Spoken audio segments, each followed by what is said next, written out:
Hello and welcome to another episode of Cullen on Film. Today we have Ryan Willard here and Brenden Hubbard. How are you guys doing? Fantastic, man. How you guys doing? Brenden, you gonna hear? Is he frozen? Yeah, I can hear you. I hear you. All right, cool. Yeah. So I'm good. There you go. So I haven't seen you guys in a long time, so it's great to catch up on here. This is a new forum that we've been doing. We're like in the 20s now on our shows. So this started during the quarantine and it just keeps on rolling. So it's great to have you guys on tonight. Yeah, I want to thank you. It's good to see you. Yeah, man. Good to see you too. I mean, it's in this time, it is one of my favorite things to get together with people in a different way than we might normally get together. So having the technology to be on something like this and catch up with you two is like honestly the best part of my day. Yeah, it's funny because I don't get to talk to anyone until I'm on here. So I'm all by myself all day, every day, and I'm doing schoolwork. And then here I am. So this is like every night when I do this, I get to talk to people. So it's a lot of fun. Wait, can I ask you a question really quick, CJ? You're still in school right now? I do online teaching right now. So doing this, actually, the students watch it and it really helps. So how is the remote teaching for you going? Because I know that pretty much all teachers did not have a plan for this. And so everyone's been kind of scrambling. Students are reacting all in different ways. All the different age levels are affected differently. So how's it been for you and your high school students, especially in the arts? Luckily, there's so much to do in studying film. Like it's almost like TV film 1 class. I have like 4 of them. So it's like going back and they were filming a lot of films already. So we did all that, but now we're going back. I'm giving them articles to read and do all this like stuff to learn so much about film. They just don't have cameras to film a lot of them. But my advanced classes, that's all they do is film. They have to kind of go back and do all this again. So it's, they weren't too happy about it, but you know what? Some of them do have cameras and they've been doing like films in quarantine. So, wow. That Star Wars film that I showed you, they had one more day of filming and then this all happened. So they couldn't finish filming. So they edited it in a way. So they were editing it the whole time and they put it together. Bear, did you see that Star Wars film that he sent, Hunted? No, I got to send that to you. Yeah, I was like, they got it late last night. So I was like, oh my God. So can I give a shout out to those filmmakers who made that? Yeah. First of all, I was wildly impressed. The fight choreography and the effects work, spot on. The fight choreography was like better than actual fight choreography I've seen on film. But the fact that they were high school students, wildly intimidating to me to know that this young generation is able to do those types of things effortlessly on no budget, doing it for your class. It's very exciting as an audience member, but as a filmmaker, I'm like, oh my gosh, I got to step my game up because those young guns they're coming at us right now. They are. I'm like, hire me when you guys are done. Like that was Max Kusan. He's going to Ithaca College for film. So wow, yeah, oh, awesome. Yeah, send me that. Yeah, definitely. It's I had a short version of it they put together and they put it in the festivals and it was getting in. And he's like, I want the full version. I'm like, well, you got to get it done. And he did. So I'm starting to send that out to festivals. It's long. It's like 15 minutes, but it's fun for high school. So, but talking about high school and these kids starting out, why don't we go around and you guys tell us how you got started out in this business? Brenden, how did you get started in the whole beginning of it all? Well, I did some AV stuff in high school, but then in college I focused on audio recording. And then I started touring right out of college with this band Stellastar, and that's where I met Sean Christensen, who started writing as one year of their touring. And then we got together, made a couple films, and as you know, we won the Academy Award for the short film Curfew. And I love Curfew; it's one of my favorites. But I saw the feature film first. I saw at the film festival, before it disappeared, and I love that. And then you were like, yeah, there's a short, and I'm like, what? Then you're like, oh, I want to Academy Award. I'm like, what? And then I went back and I actually showed that to my students. So my students saw. Oh, nice. And last time I saw you and Sean and all of you were I think they were all there the last time we went to go see your film. Yeah, in New York. And I told them, I'm like, I just showed like 3 of your films to my class and they loved them and we talked about them and breaking them down. So then I'm talking to a college professor that I know, and he's like, yeah, I give an assignment to my students, and I have them take the film Curfew and make a trailer. So I'm like, I'm doing that. So I had them do that. So but they're like, it was right before like all this happened. So I have, they sent it to me into my emails on this site and there. So there's all over the place, but some of them, it was pretty cool what they came up with for a high school with that film, but they love the movie. So that's why they'll love listening to your stories here. So, and what about you, Ryan? How did you start out? So I kind of know this. I know this actually. I was partially born into it. I was born in the Philippines, and I got to do my first commercial when I was a year old. And then when I moved to Portland, Oregon, years later, when I was 7, I got to be in a kids movie called We Sing in Sillyville. So that's kind of what gave me the bug, made me just love being on set. I came from a big family, so you can imagine what being part of a big family is like, and then jumping onto a film set and being one of the stars of the film. So I instantly fell in love with the business and being in front of the camera and acting. And I got to pursue that for quite a while, and I still do act, but that's really what kind of got me into it. And then in college, I interned at MTV News and Docs. So I got my feet wet in the production side and realized I actually liked that just as much as I liked being in front of the camera. So kind of throughout my career, I've been straddling both and jumping back and forth whenever the right project calls for it. Yeah, that's like the best of both worlds. I tell my students that all the time. I've got theater kids that they'll put themselves in front of the camera and behind it, and they tell them to do everything. And we got a few of them going to film school this year, so I'm excited about that.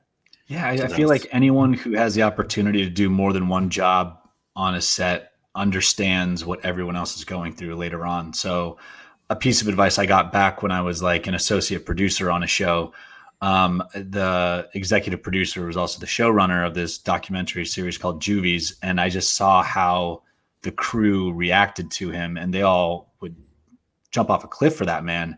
And what someone described to me was like, well, like Kevin basically started as an editor, became a DP, and now directs. So he's kind of gone through all of them, and he knows how to communicate with his DP. He knows what kind of shots he needs, and he suddenly is well-rounded enough that he is a crew guy, even though he's the EP, showrunner, and directing at the same time.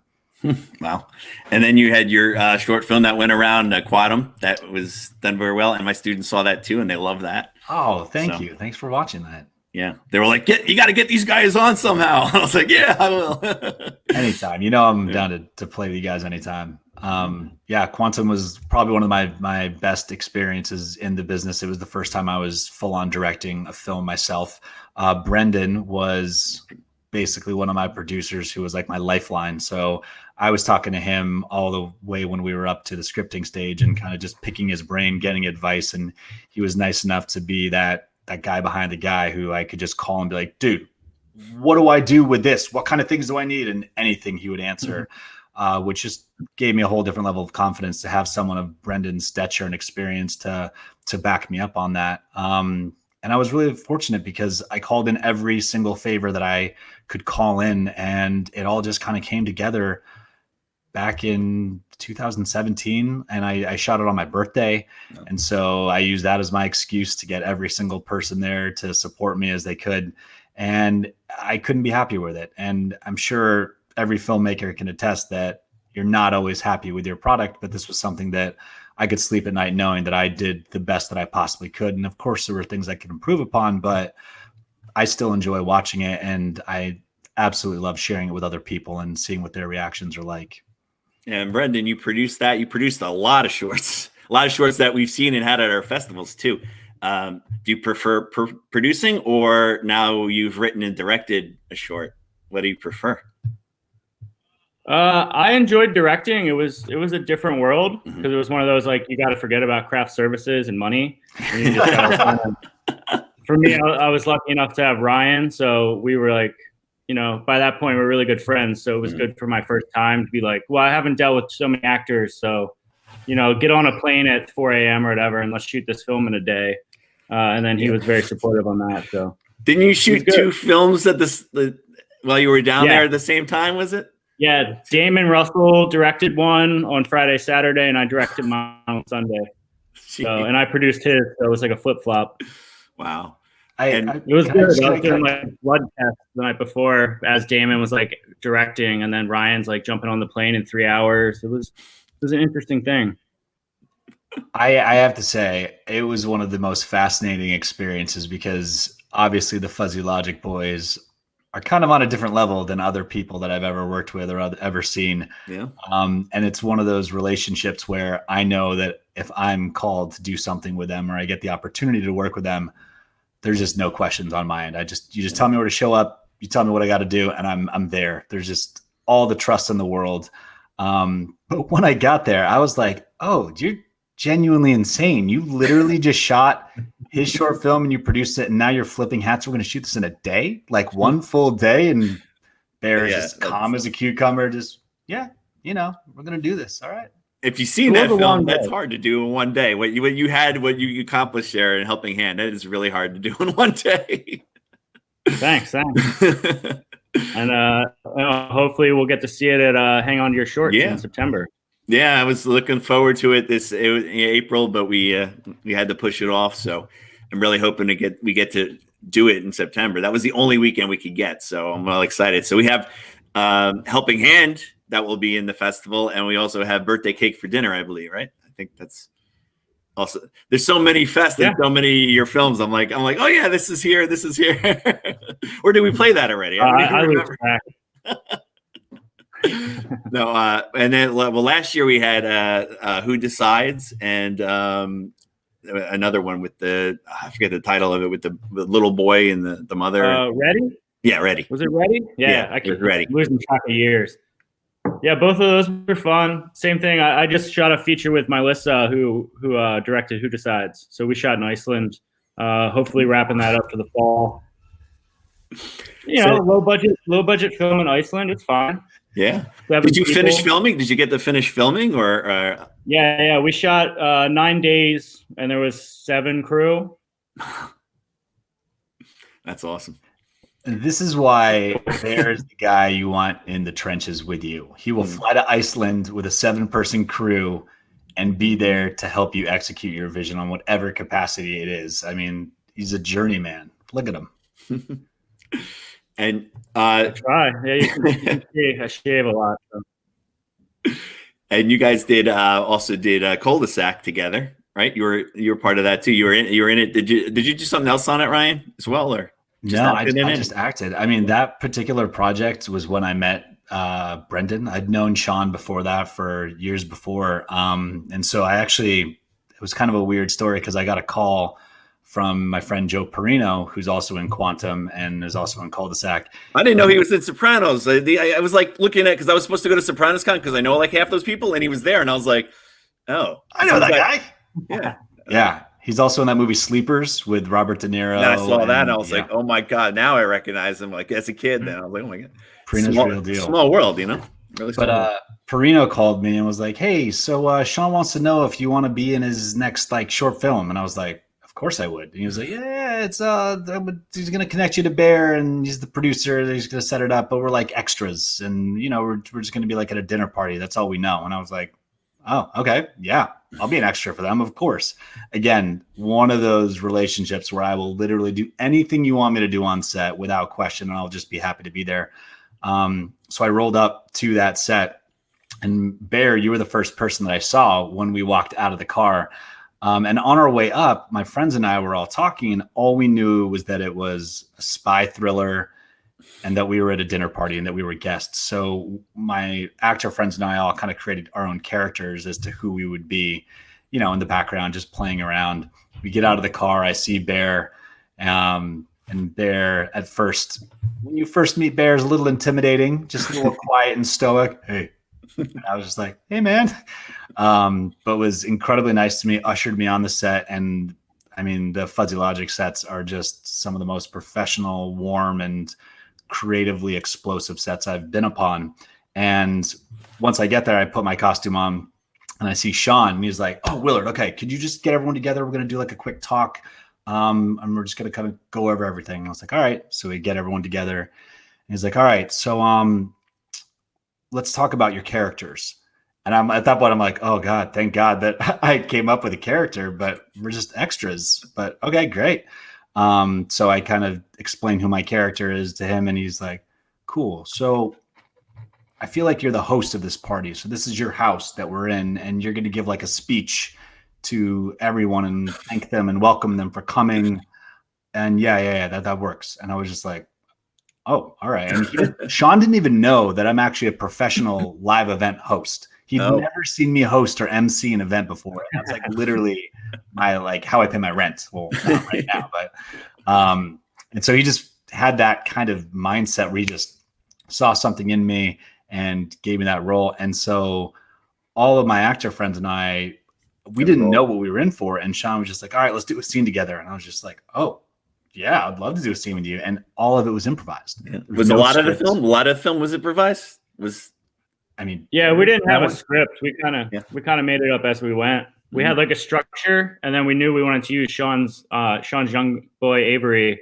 So we just kind of like had 3 days and just shot like a little tidbits here and there, and we had like a structure of what we wanted, and just kind of like made it as we went. Yeah, it's a pretty intense film too. It's really intense. I loved it. Oh, we lost it. You froze there a little bit. Oh, that happens. You're back. What'd you say about it? I just said I have a feature script I wrote, just no one's read it.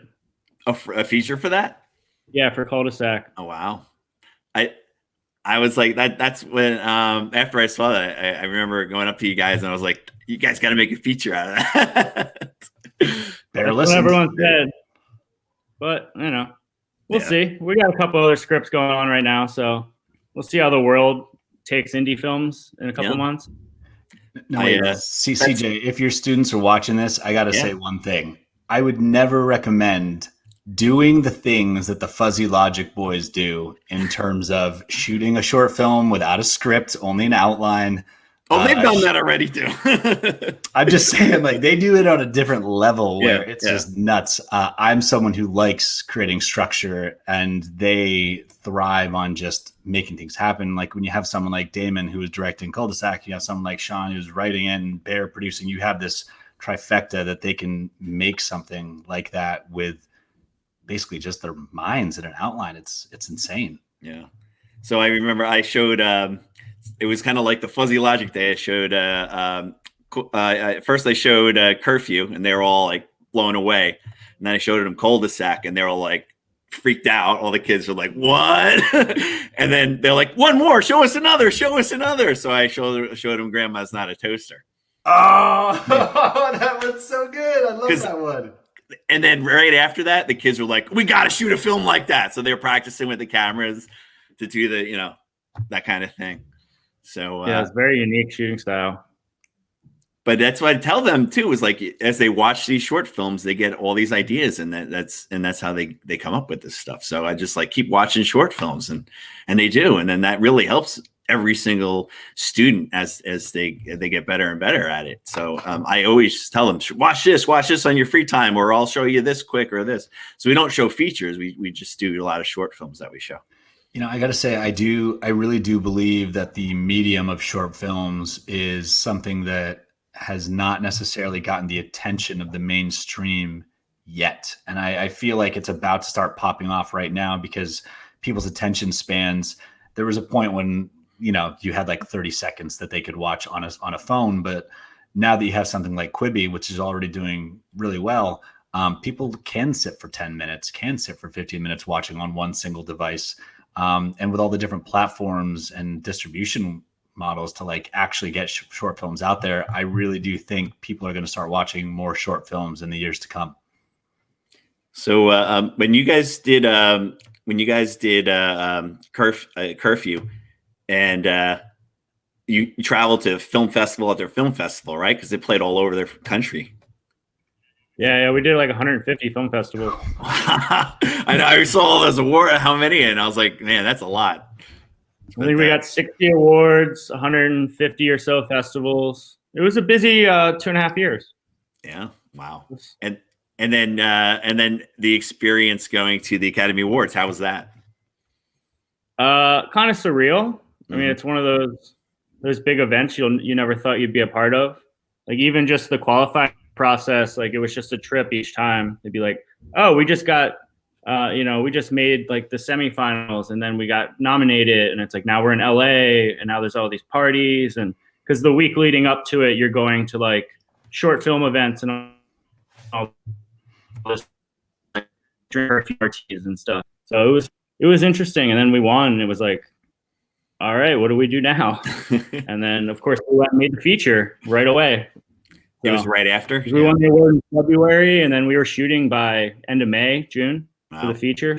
So it went quick. And that was one of my favorite movies. I saw that first time at the Northeast Film Festival. And then I went to a bunch of other film festivals to see it as well. I remember I had a friend, an actor friend. I don't see too much anymore, but I was like, I think you guys were up in Woodstock. Yeah, we did. I think we won Woodstock. Did you? Yeah, I think so. I don't remember anymore. Yeah, yeah. I think you won them because I was there. I brought my friend up. I got him in like New York. We're driving up. He's like, "We're going all the way for this movie." I'm like, "You'll love it. You'll love it." It was like, "All right, whatever." So we had this like huge adventure getting there. We get there and then we go to the Italian restaurant there that was next door. You were there, right? Oh yeah. You were there too? You were at that Italian restaurant in Woodstock? Oh, wait, no. I was thinking of the Italian restaurant after Northeast Film Festival. Oh, Northeast. So I was in Woodstock, and then I saw I saw you guys at the place, and then we went in the theater, and then my buddy watched the film, and he looks over after me he goes like, "That was the best freaking film ever." He's like, "Thank God you brought me to it." And he's like, "Let's make a movie right now." Like it inspired. It really does. That's when you want to, it makes you feel like, all right, let's go do something now, right? So that's how I always feel watch it. Yeah, that film did really well in festivals. It did okay in the theaters, but yeah, I thought it would do better in the theater, but you never know, right? Yeah, it's a weird time. There wasn't a lot of money put into like promotion, so we did like 22 theaters, I think. So it's fun. IFC picked it up, so you couldn't ask for anything else. Yeah, and then but now you could order it on Amazon, all that. Does it do well on? Does it do well on those? Lost you there. I don't see the numbers anymore. Mm-hmm. We had another co-production, so yeah. And then so after you guys did that feature, what happened after that? What did you go back to a lot of shorts and producing shorts? Yeah, I do a lot of short films. As Ryan said, like I do pre-production through post-production, but a lot of times I'll come on for like festival consulting as well.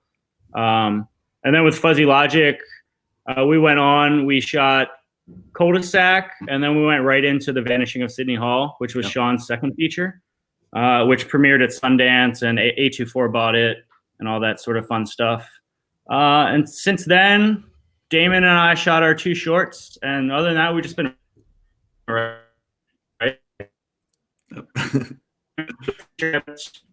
called Birthmark that we're submitting to IFP and stuff like that. So we're gonna see where that goes.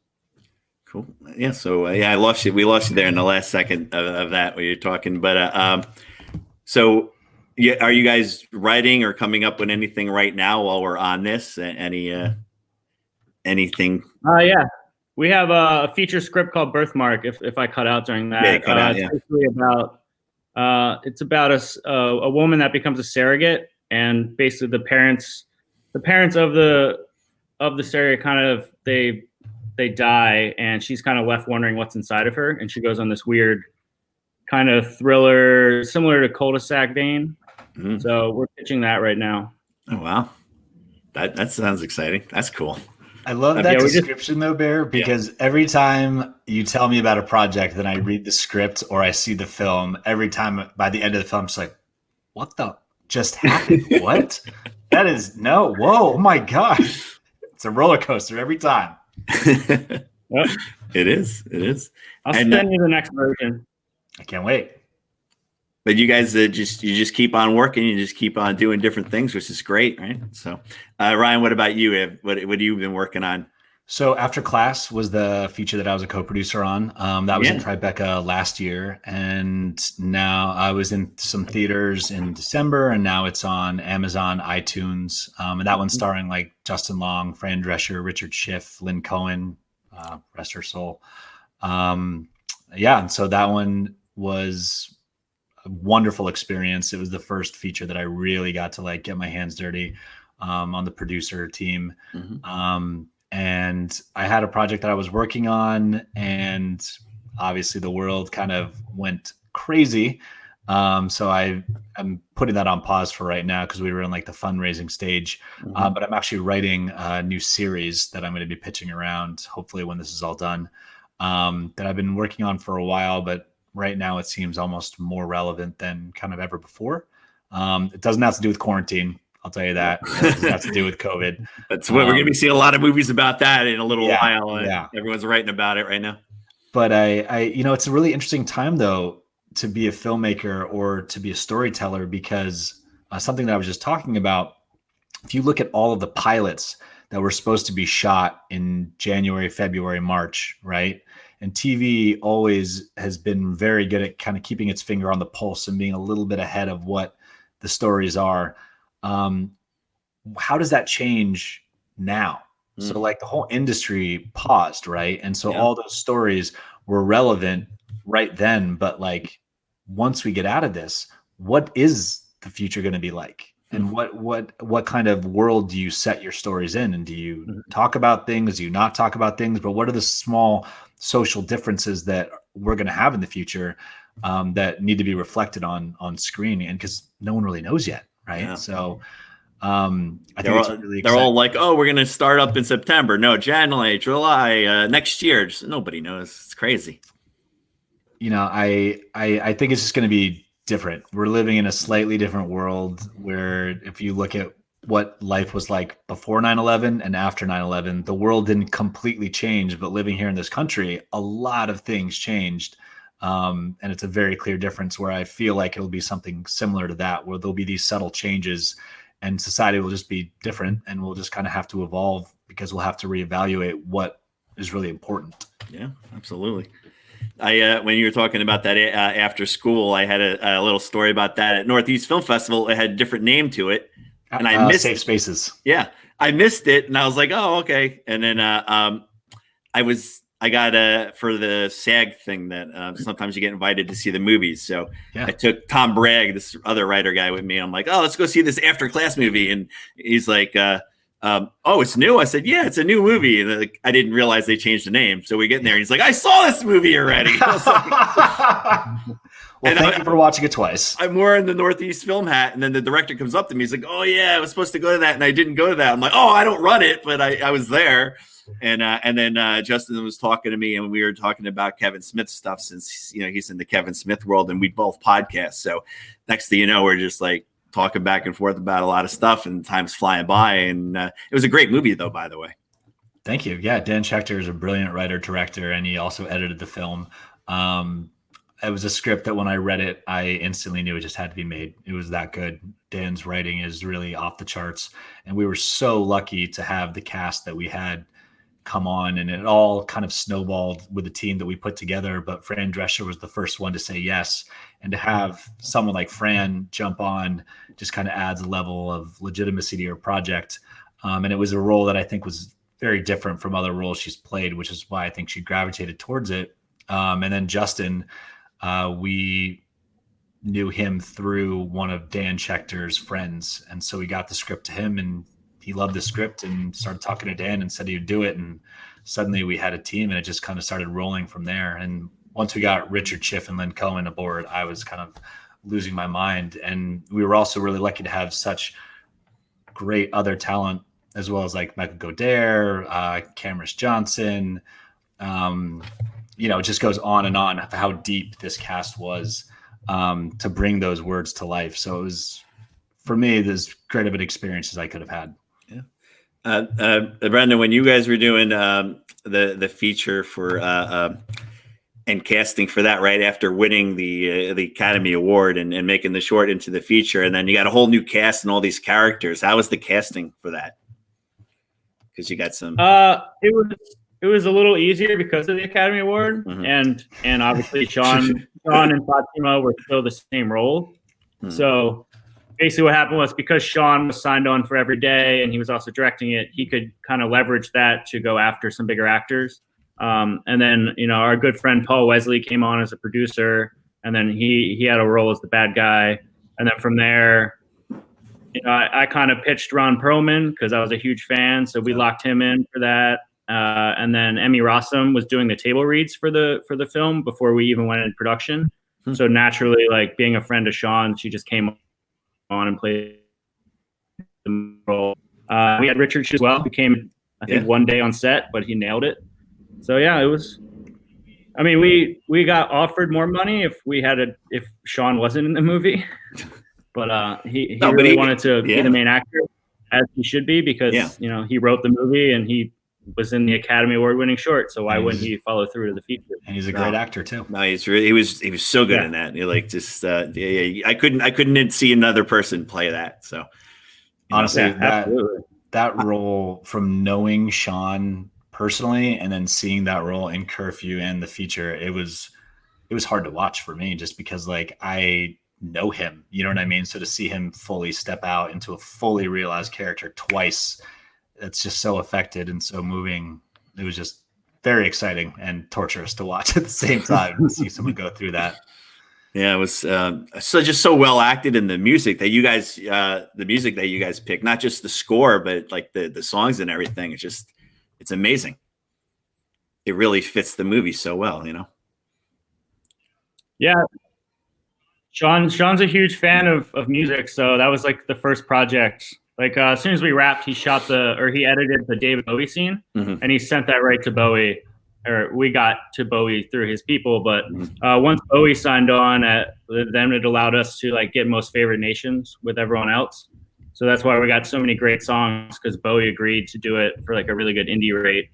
Because we didn't have much money, but it really worked out. We got War on Drugs like right as they were kind of blowing up, and we got Tame Impala and all these other great songs on there. And then of course Darren Morsey's score. Yeah, always a great person. He's done a lot of the he's done score for a lot of the horror films that I've worked on with Larry Rosen. Yeah. So he came aboard and did that. Like Larry would just send him the film, and the next thing he had this great score for it.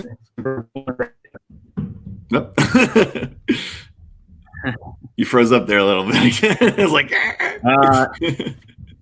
Philly internet, man. Yeah. I am a huge fan of Darren. He also scored Quantum, but that was one of those pieces that when Bear told me he could potentially get Darren to do Quantum, I was like, what? We could actually get Darren? Are you serious? And he's like, yeah, make a call. I'm like crashing on the couch next week. We'll figure it out. And getting to actually work with Darren was one of the most exciting parts of the process for me with that short film, because music is what generally inspires it.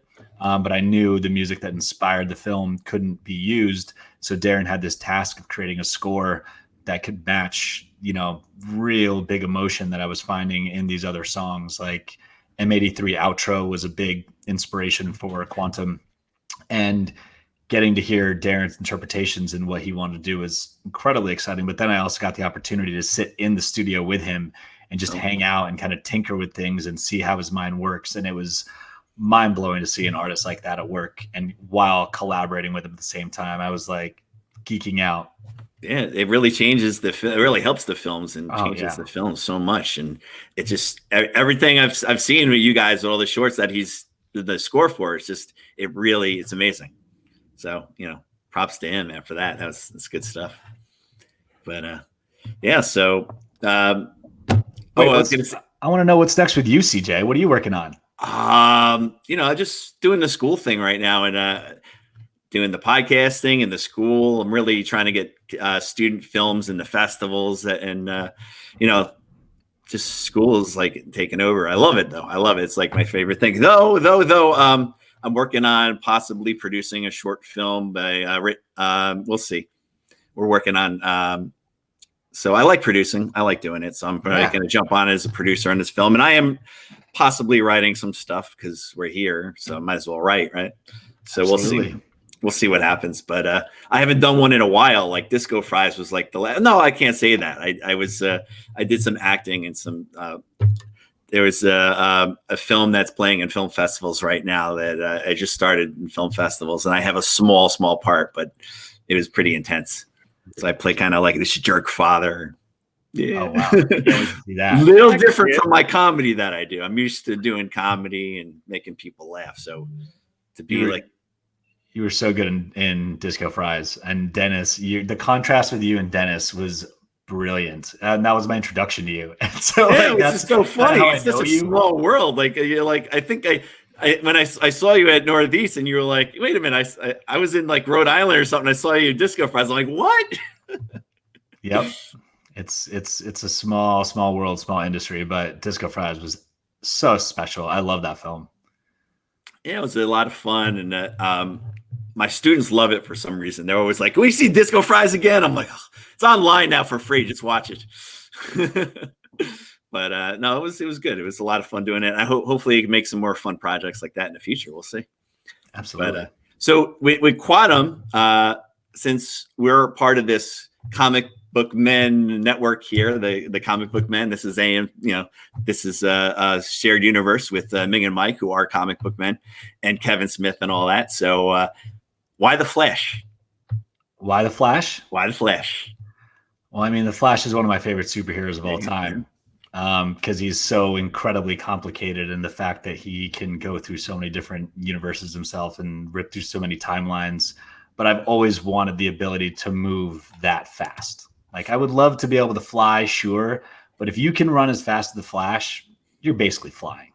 And I was just always a huge inspiration. And on top of that, if you want to know how like crazy all these things are in my life, Flash was like an inspiration for that. But my girlfriend, Brittany Oldford, also got cast on the show, The Flash. So she plays Peekaboo on that show. She's one of the metahumans. So I've just had all these weird little things throughout my life that have. Maybe she's been directed by Kevin Smith because he's directed a few episodes. No, she hasn't. I would know because she would. I'm a big Kevin Smith fan, so I would have geeked out if she had. But yeah, I'm just a huge fan of that story, and the Flash is probably one of my favorite DC characters, right next to Batman. They were just. I know Ming and Mike were just. They just before they had a comic book show on, and then they had guys that actually drew the Flash. They were on the show. Really? Yeah. So if you go back to Shared Universe and watch some of the shows, I think it was a couple of days ago. Definitely went to. Yeah. So they were actually doing the Flash. I forget which guys they were or like what part, but they drew the Flash. Some of the comics. That. So, but what about you, Brenden? Ever think of doing like a comic bookish type short film or something? No, that costs too much. Yeah, it's hard enough to make a movie. I'll leave it to Ryan, but I'll help Ryan out if he needs it. I'll be calling you. Don't worry, Bear. You don't have Quantum too. Well, Birthday Cake for Dinner, the kid was kind of like in the superheroes until. It's true. There was a little bit of that in the beginning. There was more in the script initially, but shooting in 2 days and kind of trim things down a little bit. But that was pretty. I mean, I would love to do it. What to do? Lost the Very like Max Hedron. Remember that movie? Yes. Rip. Oh, you froze. There you go. Oh, you lost me again? Yeah. Is it when you move or is I don't know. Oh, yeah. I'm lucky. I don't when even I talk. No one wants to hear me talk. It's quite the opposite, bro. We're on the edge of our seats. We're like, what is he saying? What is he saying? I have it usually works better with Ethernet, but I got my I don't have that on. I have Wi-Fi right in front of here, but I haven't had an issue, which is great on this program. So yeah, it's probably my Wi-Fi. I'm in Philly and in a little bit of a congested area.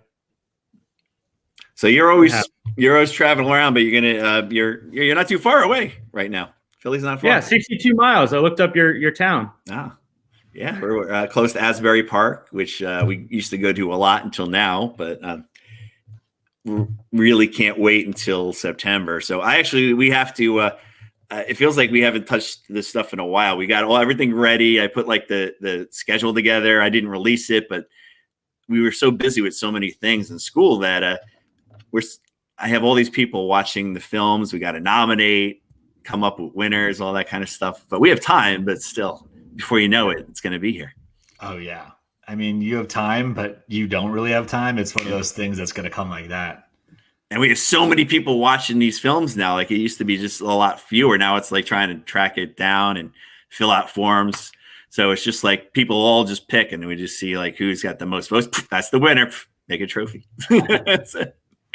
So, but it's pretty cool. We got a lot of people involved this year. We're all getting ready to go. And then all this. So I think. Yeah, I moved all the way back here just for your festival.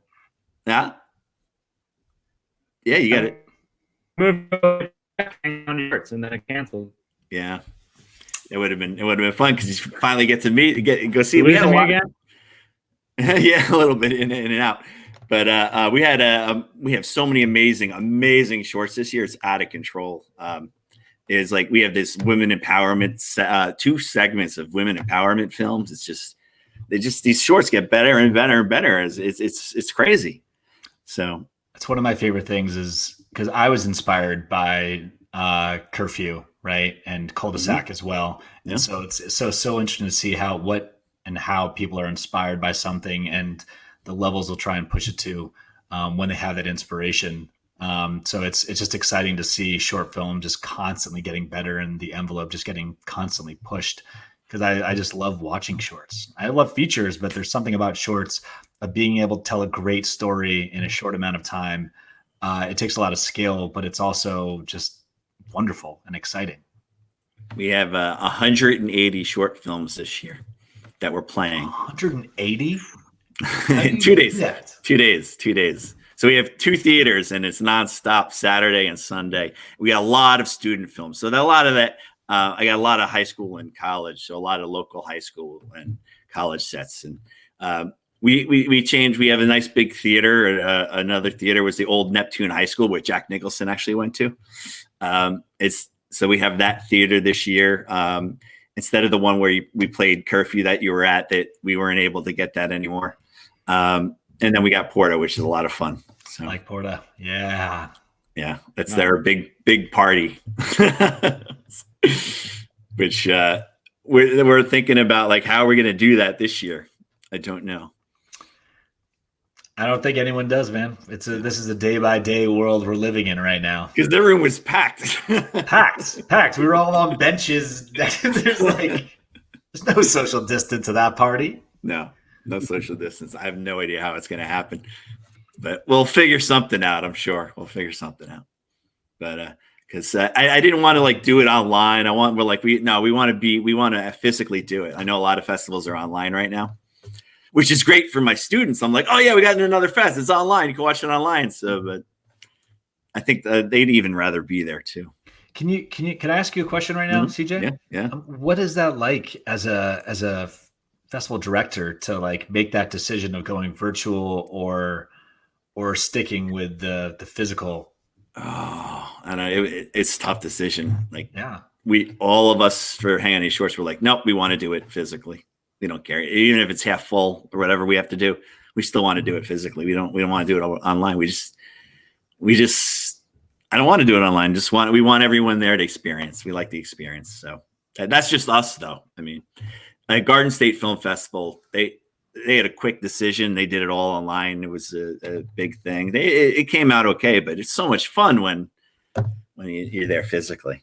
But you get to meet so many filmmakers. I met you guys at festivals. I mean, and then you never know. And so many people end up working together once they meet. So, absolutely. I mean, honestly, film festivals.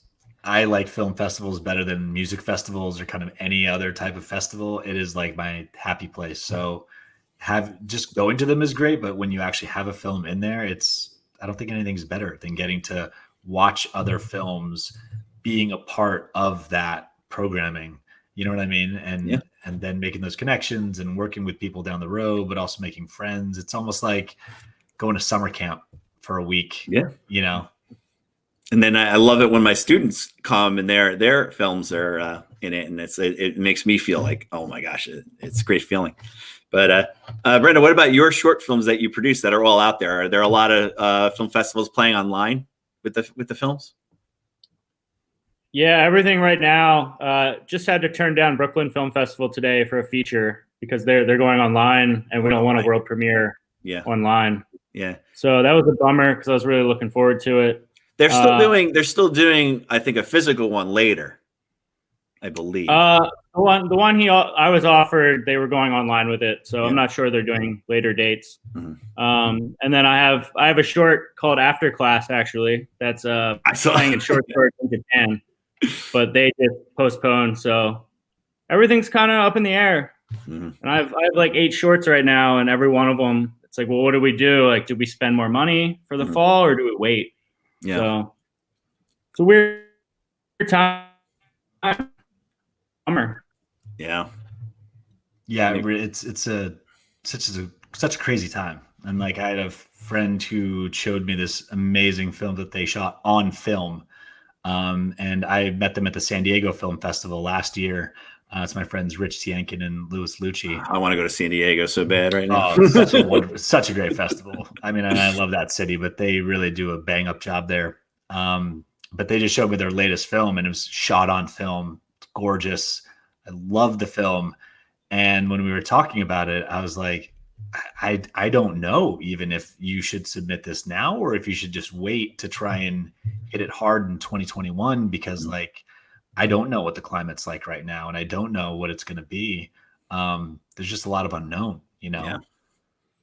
Yeah, unfortunately. But I think 2020 started out, it seemed like it was going to be a big year, and then all this happened. But I think everyone's writing and and gearing up, and once we're all clear to go back to it, I think it's going to boom again. That's my feeling. You know, I personally agree with you. I think it's gonna be different. But the one thing that I'm telling my friends in entertainment and my filmmaking friends and my acting friends is, I think one of the biggest changes will be a little more distance between people, and not just like when you're in the same room, but a lot of people working from home, as clearly they're able to do nowadays, and people just being a little more remote. But a lot more closed sets. Yeah. But the one thing that the world is going to need, because we're obviously going to have some challenging years ahead of us as we kind of rebuild everything. But like, the nice part for entertainment is that people need entertainment. It's always the best distraction, and it's always going to be in style. And on top of that, people are on their screens more than ever right now. Not only right now, it's only going to continue.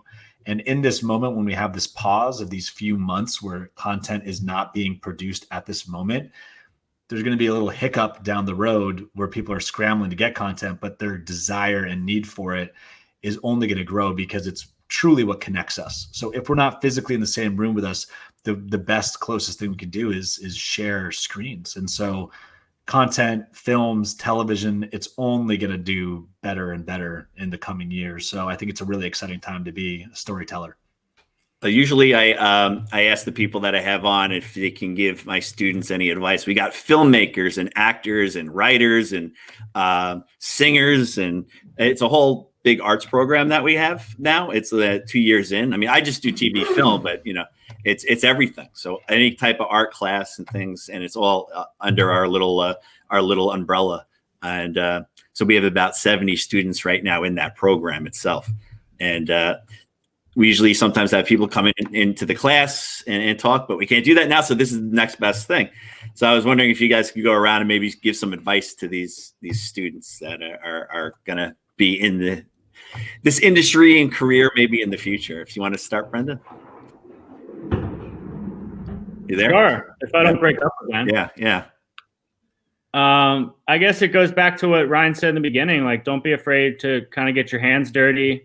Learn what location managing is, learn what producing is, learn what the audio department does, learn what the DPs do, and just know your entire set, because then if anything happens, you can step up and take care of it. Yeah. So that's my advice. Awesome. What about you, Ryan? Tell stories. Someone screaming in the background. Yeah, it's my niece and nephew upstairs.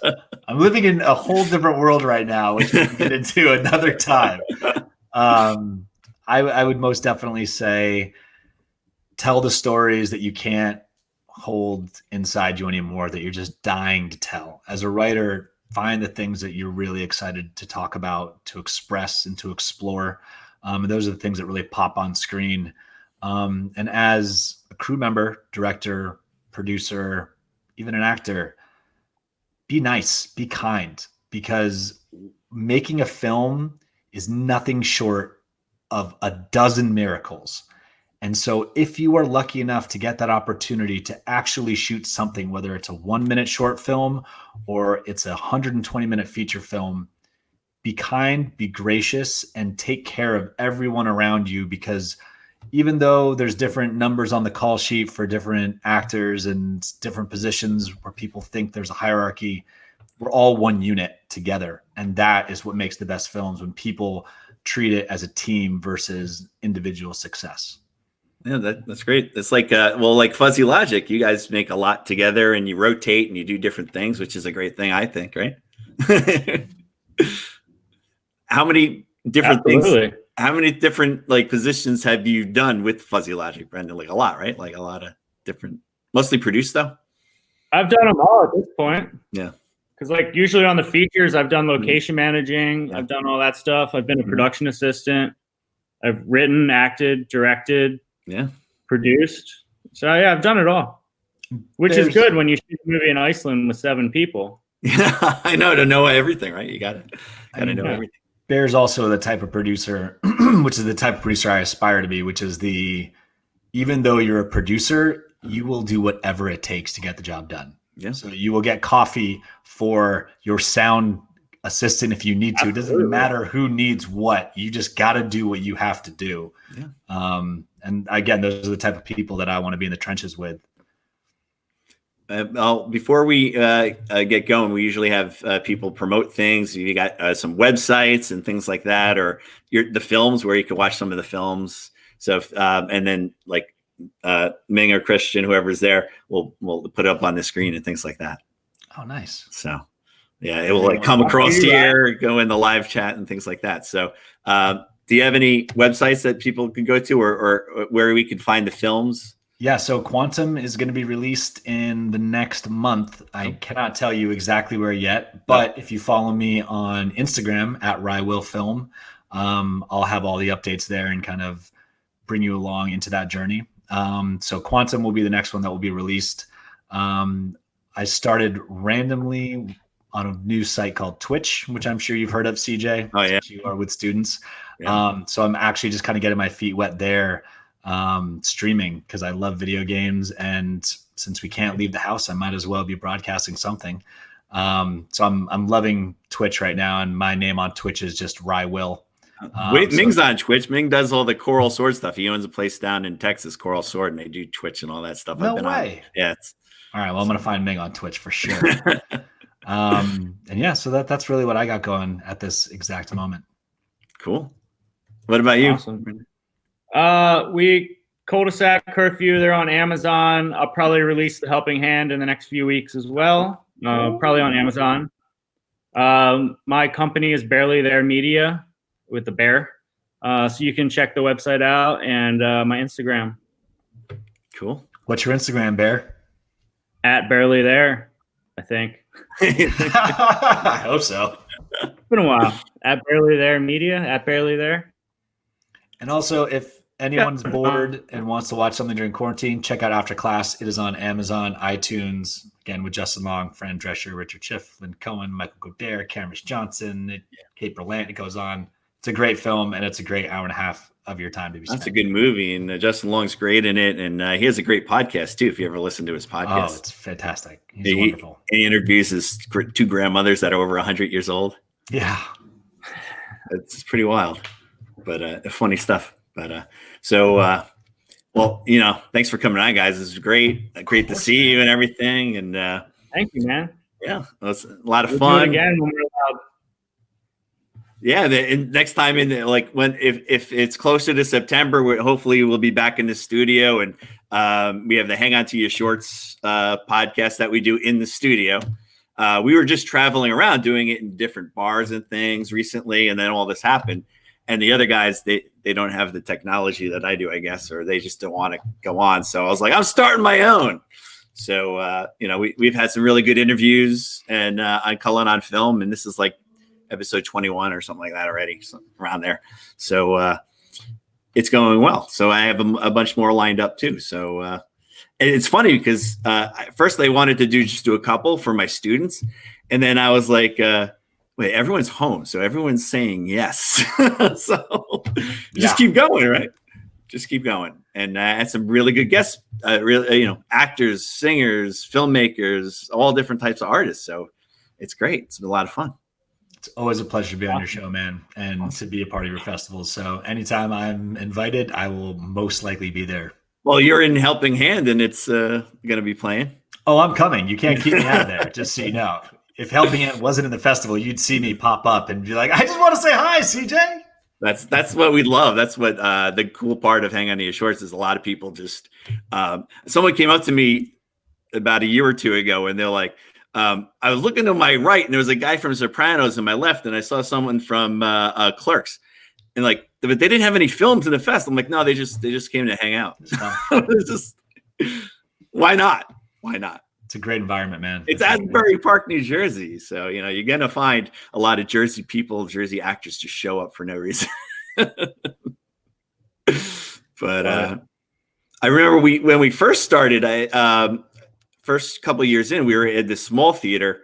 Well, it still was like 65 seats or something like that. And that's Brenden. That's where we played. Well, both of you, we played Cul-de-sac there.